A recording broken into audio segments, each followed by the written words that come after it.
नमस्कार।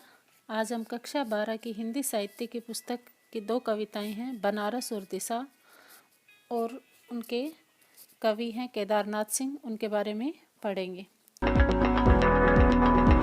केदारनाथ सिंह का जन्म 1934 को हुआ।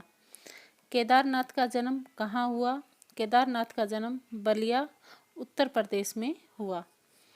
आधुनिक हिंदी कविता में बिंब विधान विषय पर पीएचडी करने वाला कवि है। आधुनिक हिंदी कविता में बिंब विधान विषय पर पीएचडी करने वाला कवि है केदारनाथ सिंह। किस कवि ने अपनी कविताओं में बिंब विधान पर बल दिया, जो मूलतः मानवीय संवेदनाओं के कवि हैं? वो हैं केदारनाथ सिंह। जमीन पक रही है संकलन में कौन सी कविताएं हैं? जमीन पक रही है, इसमें जमीन, रोटी और बैल, ये कविताएं हैं। अकाल में सारस कविता पर केदारनाथ को साहित्य अकादमी पुरस्कार कब मिला?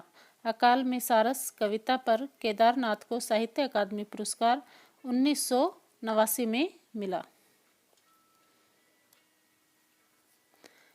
केदारनाथ सिंह को मैथिली शरण गुप्त राष्ट्रीय सम्मान कब मिला? केदारनाथ सिंह को मैथिली शरण गुप्त राष्ट्रीय सम्मान सन 1994 ईस्वी को मिला। केदारनाथ सिंह के कितने काव्य संग्रह प्रकाशित हुए हैं? 7। मेरे समय के शब्द, कब्रिस्तान में पंचायत, ये निबंध संग्रह किस कवि के हैं? केदारनाथ सिंह के। केदारनाथ सिंह की चुनी हुई कविताओं का संग्रह किस नाम से प्रकाशित हुआ?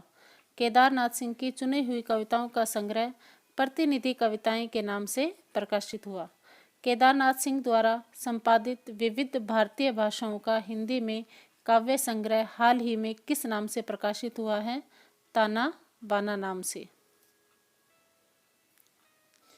बनारस में मंदिर और घाटों के किनारे बैठे भिखारियों के कटोरे में क्या उतर रहा है? बनारस में मंदिर और घाटों के किनारे बैठे भिखारियों के कटोरे में क्या उतर रहा है? बसंत उतर रहा है। दिशा कविता बाल मनोविज्ञान से संबंधित है, जिसके कवि कौन हैं? दिशा कविता के कवि हैं केदारनाथ सिंह। लहर तारा या मुड़वाडीह क्या हैं? लहर तारा और मुड़वाडीह बनारस कविता में आए हुए शब्द हैं, जो बनारस के मोहल्लों के नाम हैं। अलक्षित किसे कहा गया है? अलक्षित का अर्थ होता है जो अज्ञात हो या न देखा गया हो। कविता में अलक्षित सूर्य को कहा गया है।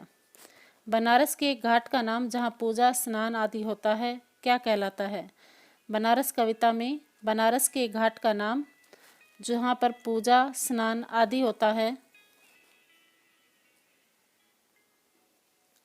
बनारस के घाट का नाम जहाँ पूजा स्नान आदि होता है क्या कहलाता है? बनारस कविता में एक घाट का नाम आया है जहाँ पर पूजा स्नान आदि होता है, उस घाट का नाम है दशाश्वमेध घाट। धन्यवाद।